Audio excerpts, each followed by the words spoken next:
My boyfriend mentally drains me. Don't get me wrong, I love him. We get along great, he makes me laugh, provides, etc. But I find myself getting so mentally drained and exhausted and I'm not sure what to do. For example, he is bigger than me, so when we wrestle or fight there will be times where he accidentally will knee me in the thigh or an elbow to the shoulder or whatever. And when I tell him it hurts or he's being too rough, he immediately tells me I'm too sensitive or I'm being dramatic. But he's 6 feet 1 inch, 200 pounds, super athletic college football player, and I'm 5'6" plus 130 pounds Pilates girl lol. Also, when we are talking and joking around I'll say something and he will mock me and laugh afterwards. And this is constantly. Like multiple times a day. I've told him to stop but he doesn't. I usually cut the conversation short after he does this. The conversation could be about whatever and he will mock how I say something or how I yell his name when he starts to bug me. Also, it's rare I get an actual conversation out of him. For example, today, we had talked in the past about renting an apartment from my uncle who is a landlord who would give us a really good deal on rent, and we hadn't talked about it in a while and my uncle was needing an answer.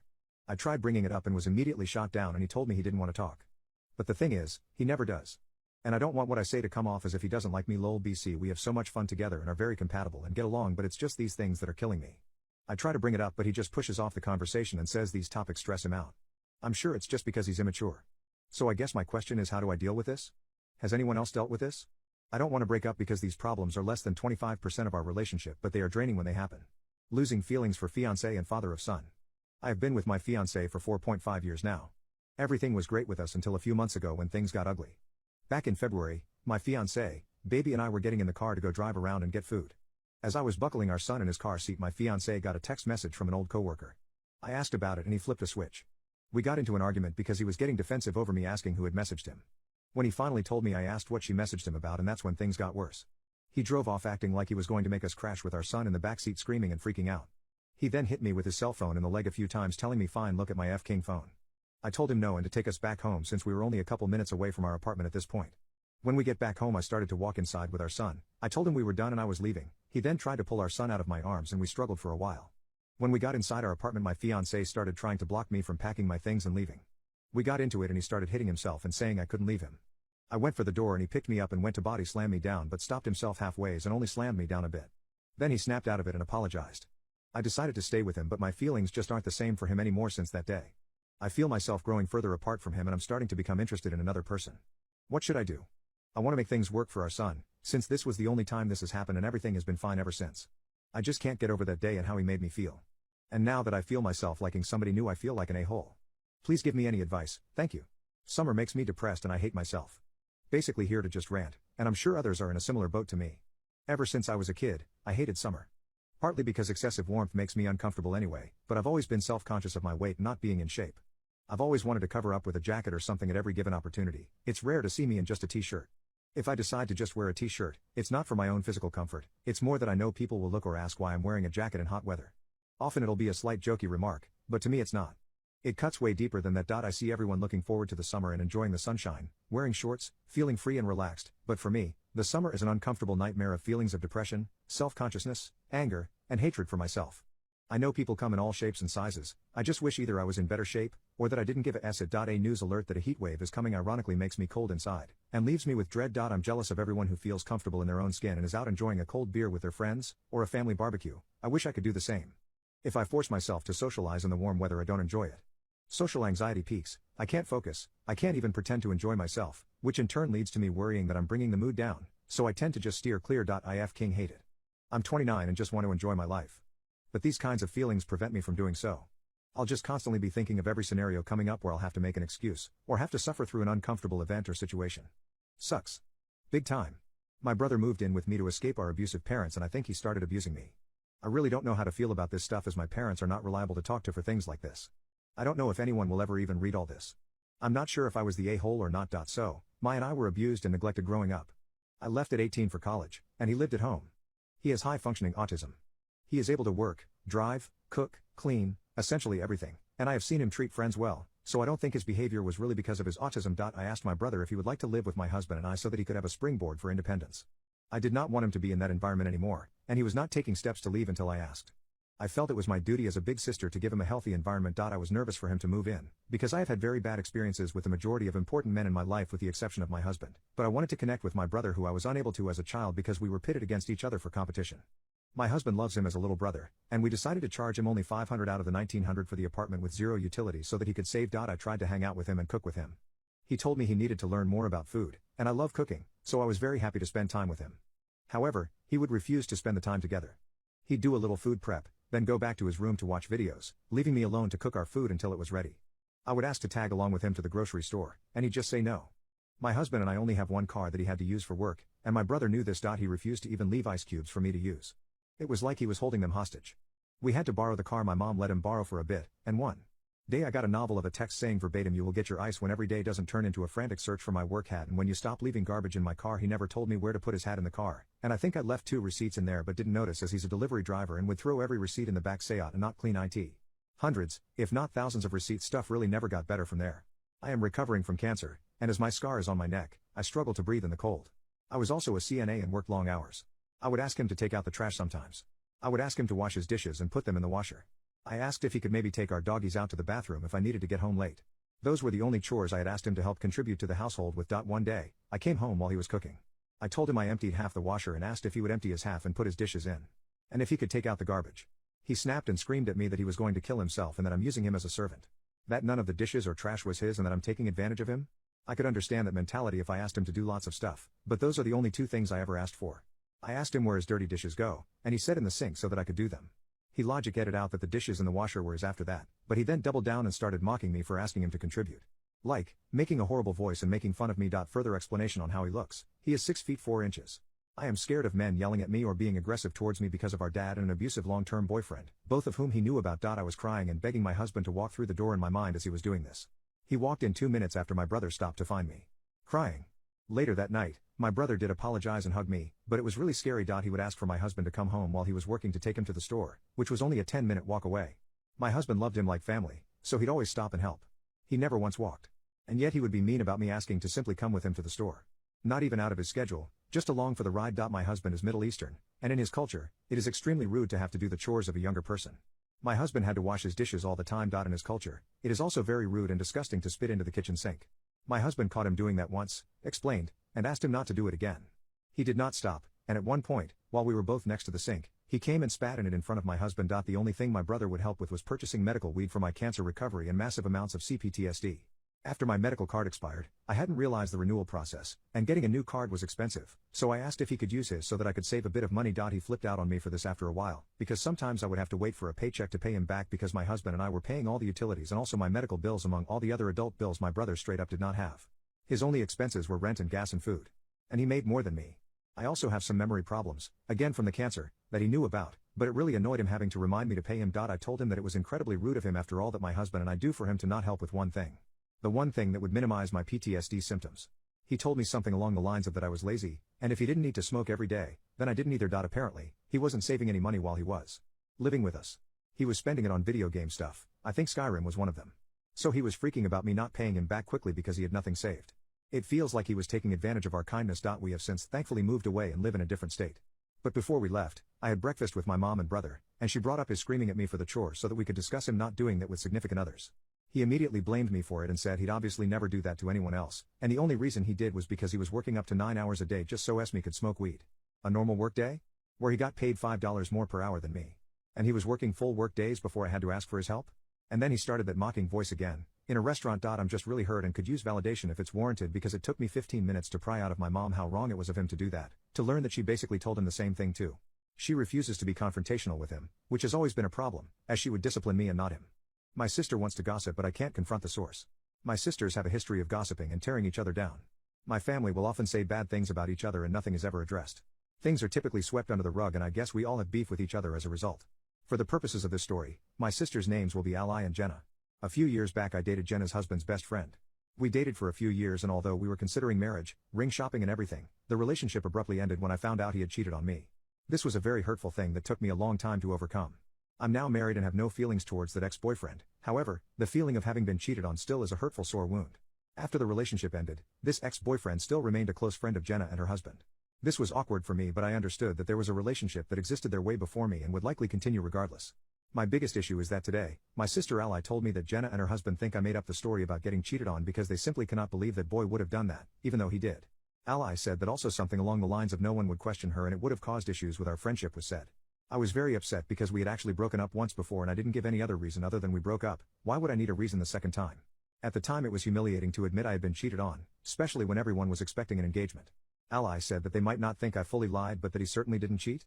That was the entire thing, so that's the same thing. Ally made me promise initially that I wouldn't say anything, which I had agreed to, but a couple of hours later I told Ally I would have to confront Jenna. Since this was incredibly hurtful, especially to be said behind my back. I especially remember calling Jenna several times during that period, crying my eyes out and needing support which she, I guess, pretended to give me. It feels like a huge stab in the back from someone I thought I could trust. Ally got mad and said she told me this in confidence and that I would be throwing her under the bus and betraying her trust if I chose to confront Jenna with this information. I told her that she didn't do me any favors if she expected me to be quiet about someone, who I thought was close to me, doubting my character and spreading lies. Ally told me I would no longer have her friendship if I confront Jenna. What should I do? Ally said I've already thrown her under the bus in the past and she wouldn't forgive me doing it again. Last time, my mom had been dog sitting for me while I was out of town and apparently she filled meatballs with Tylenol and ibuprofen and fed it to my dog because my dog was crying and whining too much while I was gone. Ally told me this because my mom had told her about it. But Ally couldn't tell me how much of the medication my mom had used or anything like that, so I confronted my mom so I could give the right information to the vet and make sure my dog was safe. Ally said she wouldn't be able to tell me things anymore if I couldn't keep it to myself and that the situation with my mom should have just been handled by me not letting my mom dog sit again. I feel like I would rather not know anything if she expects me to just suffer in silence about things. I also told her that it made me super uneasy that people confide in her about these things and it makes me question her a bit. Either way I don't know what to do. Advice? My house was infested with mold for who knows how long. My boyfriend and I rent the first level of a 2-apartment home. We've lived there for close to a year. My boyfriend lived on the second level of the house for a year before we decided to move in together. We decided to move to the first floor as it has 2 bedrooms, so we would still have space, and we could slowly acclimate into living with each other. When we moved in, we were made aware of some previous water damage to the wall in his bedroom but were assured that it had been taken care of. It is important to note that this is the only wall that would be comfortable to put a bed on. About a month after we moved in, I started to feel sick all the time, but I just thought I was stressed about my final year of college and drinking too much coffee. My boyfriend also started feeling sick, but he thought it was allergies.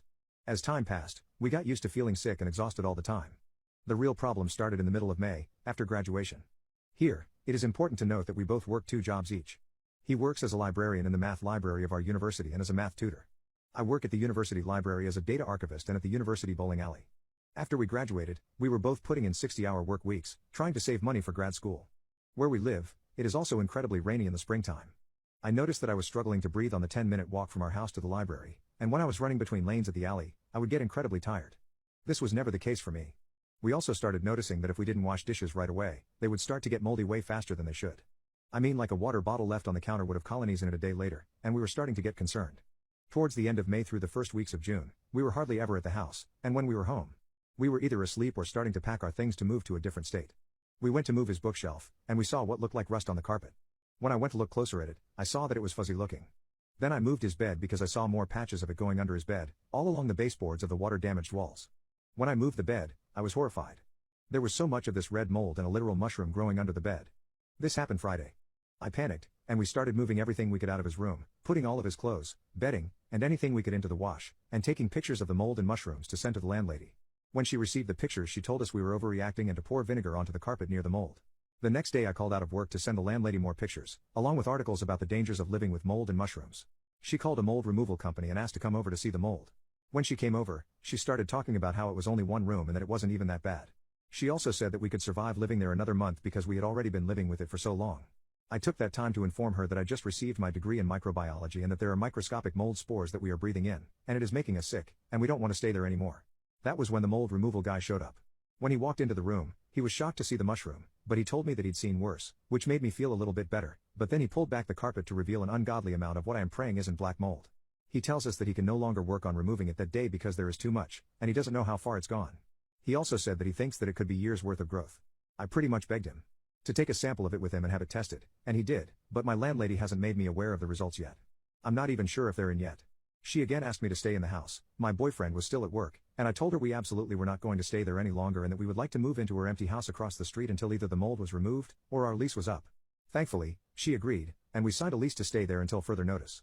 Now, because my boyfriend and I are incredibly busy, we aren't fully moved into the new place yet. We still have 2 days. But when we got to the new place, the kitchen sink was clogged pretty badly. I went to the store and bought a sink plunger to try to fix it myself, but it didn't work. We spent a day running boiling water down it and plunging it before we gave up and asked our landlady to fix it. Fortunately, she sent the nicest person I've ever met to fix it. My boyfriend and I have a few more trips to make to get everything out of our old place, and I'm going to make doctor's appointments for myself and my boyfriend once we have everything cleaned and moved. I am really grateful that we weren't being forced to stay in the moldy house. I also just got a text from our landlady saying she won't charge us next month's rent because of all of this, which I am also grateful for. I want to thank you for taking the time to read this. I don't really have anyone to talk to about all of the craziness that has happened. I will also post an update if anyone wants one. I'm done helping my parents. I had a brother who passed away when I was 11 years old. A little background on the situation is that my parents are not doing good financially and have been helping my other brother by giving him money. When my brother passed away, he gave all of his money to me. When I turned 18, I finally had access to it, but I need to go through a financial advisor. I can't just take it out of the bank. Here's the catch. My dad wanted it all. Because he's so bad with money, he wanted me to sign over the money to them, and he said if I wanted it, it was always there, but I don't believe him. Now this isn't just $5,000. When I first got the money, there was over $70,000 because it was invested. I decided to give my parents $33,500 to help pay off debts and help pay for my car they got me, which was $7,000, and I pay the insurance. Recently my dad says he wants $5,000 to fix his 2007 truck. I didn't want to give it because I'm paying for my school even though he said he would. That's like almost 2 semesters worth of tuition in my country. I don't like relying on my dead brother's money because I would like to use it to buy a house one day. My dad does not understand this. I told my mom I didn't want to, but I feel so bad and I still love them, so I'm going to give it to them. I told my mom if my dad keeps doing this, I'm going to cut him out of my life. I'm sick of being treated like an ATM to fix their money problems. My dad likes to think of my brother's money as his, if you can't tell. I also told my mom my dad isn't getting any gifts from me for Father's Day, birthdays or Christmas. I'm not really talking to my dad because I'm so upset that he feels like he can just ask for money whenever he wants. Also, the money that I'm giving him is not my brother's, it's the money that I have made working at my job. I think my dad needs to think of why my brother left his 11-year-old sister his money and not his financially unstable parents or other brother. I feel like my long-term boyfriend isn't happy because he's not as knowledgeable as me and everything anymore. My boyfriend has been together since 2016. He was a grade above me, and was more knowledgeable than I was. He is someone I looked up to then, and I still do, but in a different way. After a year of college he dropped out, but I stayed in college. We moved in together, and he is working full-time to provide my living expenses. I am taking care of my own schooling, but everything else he takes care of financially. Up until a year ago I was taking classes he already took, so I would ask him for help and it was great. I am going into environmental science, and all my classes left are all science-based classes. Once I started taking my chemistry classes, he was no longer able to help me. I made more friends in my field, and we created a study group. Well, I've noticed that anytime he makes a comment about science, like pH levels, climate change, renewable and non-renewable resources, geological, etc., he'll get half of it right, but then will say something that doesn't make sense. Example is that he said we should be consuming water with a pH of 2 or less. When all water is 7, and anything below 6 is too acidic for people to consume. When I pointed out my confusion, he got upset, and put his foot down that he was right. I pushed a bit more, then he started to ignore me. He then admitted after a few minutes of silence that he was upset because he was wrong. So I assume he Googled it. Anyway, I've started to realize the same pattern. He will get defensive and immediately shut me down if I voice that he is incorrect about something. I don't want to admit you're wrong, but it kinda hurts. He makes it seem like I think I'm smarter than him, but that's not the case. Academically I may be smarter, but he is smart in every other aspect. He's not dumb, and he's honestly one of the most intelligent people I've ever met. I used to love talking about new things or science stuff with him, but now I feel he may see it as me bragging now. I don't know how to go about talking about my interest in science anymore to him without him feeling like I'm calling him dumb. I just find it fascinating and want to share it with him. My daughter's father is an idiot. My daughter's father and I have an agreement that she goes to see him every summer for the whole summer. I live in the Midwest and he lives on the East Coast where I met him and had her. We have not been together since she was around maybe 4 to 5 months old when I found out he was cheating with his now ex-wife. Now I am not the typical bitter ex, I could care less what this man does with his life as long as it doesn't affect my daughter's life. Now for the reason I call him an idiot and why he remains as DS in my phone. Like I said, she goes to his over the summer. Most of the time he picks her up, but occasionally we will do an unaccompanied minor flight if he has a prior engagement. I don't mind that my daughter is mature enough and aware of her surroundings because my fiancé and I have taught her that she needs to remain vigilant. I was under the impression that she was getting picked up by him and getting on a 9:30 p.m. flight and going to pick up his other daughter on the West Coast. I find out tonight that she is getting on her flight alone and won't be landing until after midnight on the East Coast. I was not happy because I'm finding out very important details at the last minute and I would not have allowed her to get on a flight so late at night. He is acting like there is nothing wrong and that I am being paranoid. I told him as a man you do not have to worry about those types of things, and even at 33 I would never fly alone so late at night, especially with so many kids and women going missing. I called him an idiot and put him on mute because if he keeps texting me I'm a blow up. For context, he always waits till the last minute to let me know of any last minute details. He tried to gaslight me saying that he told me through text and I'm like I read through our texts, no you didn't. Then he said he told my 10-year-old, first off she's 10 she isn't going to listen to everything, second he told a 10-year-old instead of me. There's a lot more to mine and his co-parenting that leaves me irritated with him. And anyone that says I'm bitter, just know I've been in a stable relationship for 8 years with the same man and he isn't on child support and does the bare minimum for her and does mean the barest of minimums. My boyfriend kissed his friend and now I don't know what to feel. Okay, so my boyfriend and I are both pansexual. There's this guy in our friend group who's bisexual and poly. He doesn't try to hide that he's into us both and would take the opportunity if it ever came. Now I don't have an issue with loving your friends. I'm not the jealous type at all. Except if the person you're kissing on the mouth is into you. They have kissed 4 times in total during our 9-month relationship and they only started kissing once we got together. At first it was funny BC it was accidental or more as a joke. Boyfriend wanted to kiss our friend's cheek and the friend turned his face just in time to make boyfriend kiss the lips. It was all just a laugh. Honesty is everything to me and I didn't mind their bromance when I was there to see it or if my boyfriend told me directly after that it had happened. However, they had apparently kissed on the lips without telling me directly. It came out several weeks after and it made me uncomfortable. I told my boyfriend this and he apologized profusely and by himself without me asking him to. He promised to never kiss our friend again despite me telling him to not make a promise he can't hold. He told me that he never wants me to feel uncomfortable and that he doesn't need to kiss his friend. But yesterday when we were out partying we often got split up different people, meaning we weren't each other. Our friend was there and they were both very drunk. On the way home in the car I told my boyfriend that our friend had kissed my forehead. My boyfriend laughed and said that they had kisses 2 times. I became quiet. He noticed and asked what was going on. I told him that he had broken his promise to me. His face lit up, like a lightning bolt shot through him. He again started apologizing profusely, over and over and over again. It hurt so bad, it gave me the same feeling as when my ex had cheated on me. When we got home we talked about it and he started crying. It meant a lot to me to see a man like him cry, but it also made me feel like I wasn't being heard. Now instead of me being sad about him kissing others, it was about him being sad that he had hurt me. I love this man way too much because I actually forgave him. But I can't help but to feel like I don't fully trust him anymore. I don't feel the way I did yesterday when I look at him today. This is really messing with me. I'm graduating tomorrow and I feel like this situation is affecting me into being sad and mad. I don't want my graduation to be a sad and mad day and I want to let go of all this and go back to 2 days ago. I found out my boyfriend of 5 years has been having intimacy with me in my sleep. Sorry that I always come under these circumstances, but I guess I'll start from the beginning. If you want to know my history with my boyfriend, look at a previous post of mine. Last week my boyfriend had intimacy with me while I was asleep. I don't know for how long and was completely asleep when it happened, no memory. In his words, he put it in for a few minutes and did not climax, but I will never know. We had intimacy prior, but the same night that we had intimacy he apparently had intimacy with me on my side while I was asleep. He confessed after I woke up to immediately go to the bathroom in the middle of the night. He came with me to go as well as, which he's begun to do lately which I find concerning. When we returned to bed, he casually mentioned how the second time we had intimacy was great. I look at him with pure horror and ask what he means. No reaction. He plainly says the second time on my side. My thoughts race and begin to panic. I asked him if I was awake. He says I was pushing my butt to him and I was wet. Then I asked him more feverishly if I was speaking to him with my eyes open and verbally consenting I sleepwalk but never sleep intimacy. He said I was conscious, breathing and reacting to him, and assumed it meant it was okay. Sheer horror.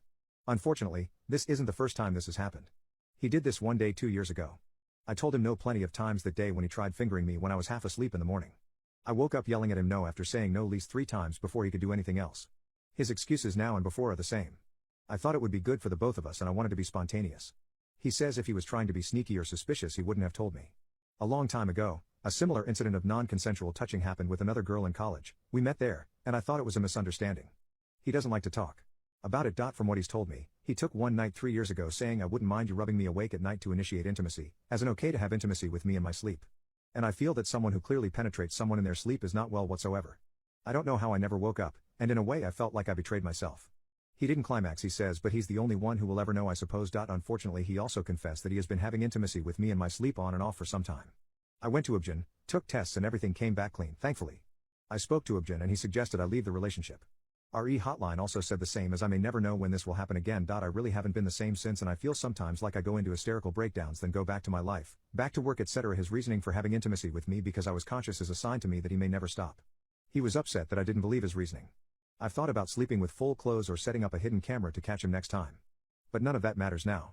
I'm still in relationship with him but my future husband would never RE me. This is clearly something serious.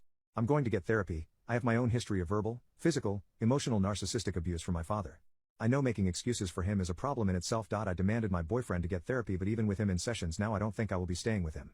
I need advice on how to go through breaking up with him as I am beginning to find it harder and harder to do so. I know this is stupid and the answer of what I should do is obvious. The friends of my Spanish boyfriend are starting to dislike me for not speaking Spanish. I have a bit of a weird situation that is starting to make me feel really bad and I'm not sure what to do about it. Basically, I live in Berlin, Germany. I have a Spanish boyfriend. We almost always speak in English together as I don't speak Spanish, maybe an A2 level after a few years in high school but it's not at a high level at all. My boyfriend and I have talked in the past about me learning Spanish but my main focus is improving my German as we live in Berlin and I work here. I have a high-level German but I still struggle in advanced topics and would like to fully work in German as my boss said that this would help me in my career. I occasionally hang out with my boyfriend's friends who are almost all Spanish or from Spanish-speaking countries so there is a bit of a weird vibe when I come to hang out as they feel like they have to switch to English in order to not be rude to me. I'm grateful when they do this, but I don't expect it, and as I said, I can understand some of what they are saying. Some of his friends lately, but particularly one of them, have been making comments about me not learning Spanish, and it's starting to upset me. He will say things like, "Wow, I really can't believe you haven't learned Spanish yet," or "Wow, you don't know anything." I found it weird to judge someone who doesn't know a language when it is not the language of the country, which is German. I try to sometimes ask how to say things in Spanish just to show interest, but I think this particular friend assumes it's sarcasm cause he usually responds with attitude or not very positively. I would like to learn Spanish, but have been spending most of my time improving my German outside of work when I'm not busy or doing errands or whatever. I have a pretty demanding job, so spending a ton of hours learning two foreign languages at once seems to be a difficult task. I'm not sure what the best approach is. Here. I have talked to my boyfriend about these comments a lot, and he always tries to reassure me that it's just a joke. I don't feel like it is, and I'm starting more and more to feel like an outsider in their group. I'm not sure how to approach this because I do like them and want to get along with his friends. Should I just try to distance myself a bit so they don't always have to switch to English? Or just use what very little Spanish I have? I speak like a child in Spanish but do this with his family and they are happy when I try. With his friends, when I try, it just seems to annoy them. I'm at a loss. My wife cheated on me. About 2 months ago, I had two friends over and we were playing Monopoly and drinking.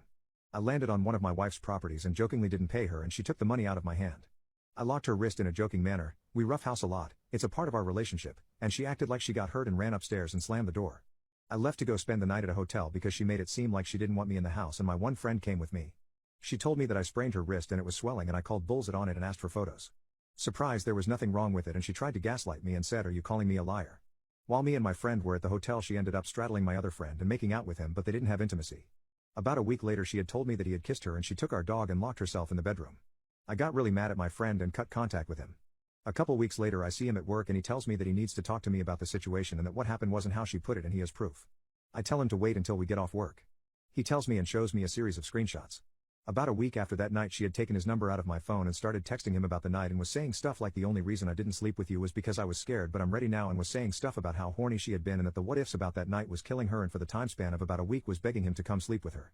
After I read everything, I drove home and went to confront her. I blew up at her and immediately upon getting home tell her to give me her phone, but she had deleted all the previous texts. But she had a text from Johnson saying that he told me everything and said, "Well, is it okay?" I told her I wanted a divorce. And she broke down crying. After I had calmed down a bit, I made her call her mom and tell her what she did. Her mom basically berated her for a couple hours and then asked me how I was doing. I said as fine as I can be or something along those lines.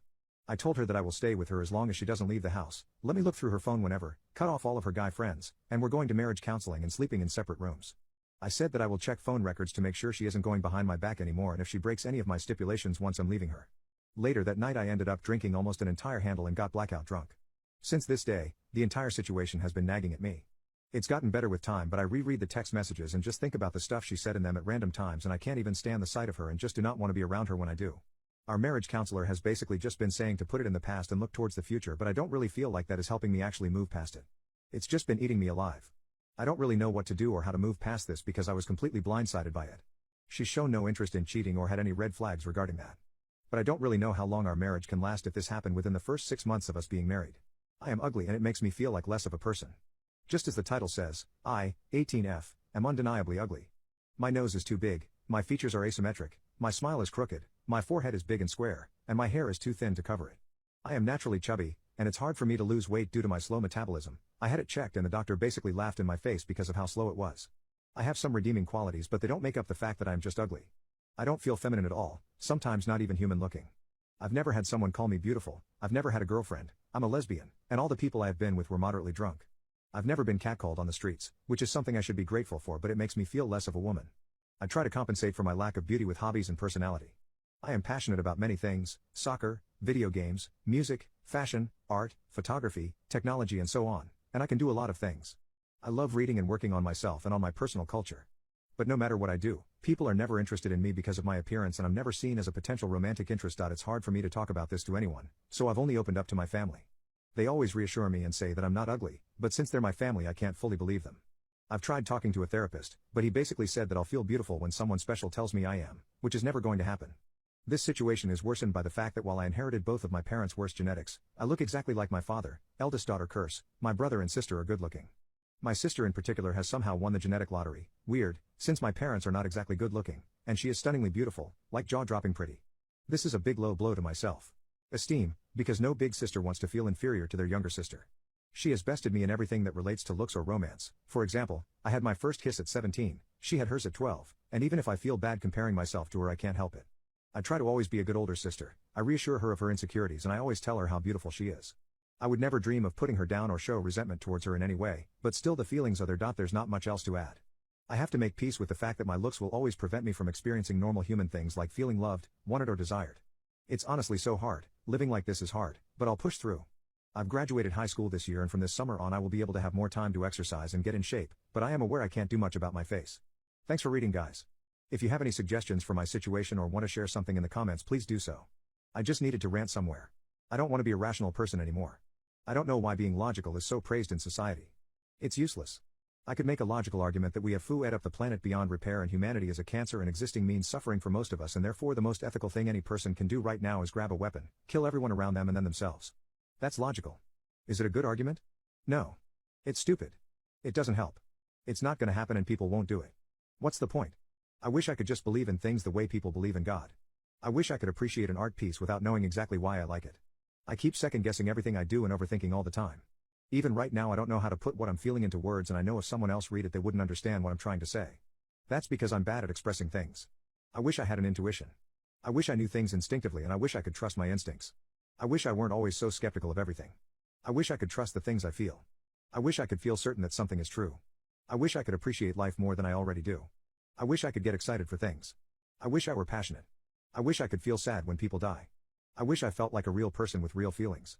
I wish I could love people. I wish I cared about things. At least I keep this essay to myself and don't annoy others with it. I'm actually really good at acting like a regular human being and being kind to others and listening to people even when they're annoying me and not letting my distaste show because I know it's my fault not theirs. I work really hard to make people feel comfortable around me. I don't complain. I'm so good at this. I'm so non-annoying. I don't even want anyone to comfort me or hear me talk. I just needed to yell somewhere. I need advice about my relationship. I've been in a relationship for almost 2 years. I'm 23 and she is 22. For a little backstory, she has some baggage involving family stuff that has to do with trust. Her parents divorced and it was a bad one. It all happened when she was younger. Now to my relationship. In the beginning it was nice, there were some bumps but overall it was great. Fast forward to recently, I went on a school trip to Rome and the entire time leading up to it I was met with texts from her like you're leaving me, there are so many girls, why are you leaving me? I snapped and told her why can't she be supportive and it was met with the usual crying and I ended up needing to console her. On the school trip there were more girls than guys. So I developed a group of 3 girls and 2 guys. We had a group chat and talked about hanging out even now that we're home. My girlfriend has made comments like I'm uncomfortable with the relationship you have with some of the girls. Keep in mind, I have never cheated, never done anything secretive outside of planning birthday stuff for her, never given her a thought of me being unfaithful. I told her I would block them and leave the group chat if it's making you uncomfortable. I've only known these people for 3 weeks so it would be nothing. But she constantly says no, don't block them, you're allowed to have friends. It's been a constant battle with her about having minimal contact with my new friends and her feeling uncomfortable. The final straw for me was when we were being intimate and she thought I said one of the girls' names during a deed. We stopped because we were both confused and then she began to put her hands in her face and cry her eyes out saying I'm so stupid, I don't know why I'd accuse you of this. I'm so sorry, I just don't want to lose you. I'm at a loss for what to do. She clearly doesn't trust me and now your brain is tricking her into hearing things that prove her suspicions. After 2 years of being accused or commented on things I haven't done I'm kinda drained. I know I love her but I can't be in a relationship where me even being around a girl causes problems. I want to break up but I do love her. It just seems when she tries to understand things just spiral. Any advice?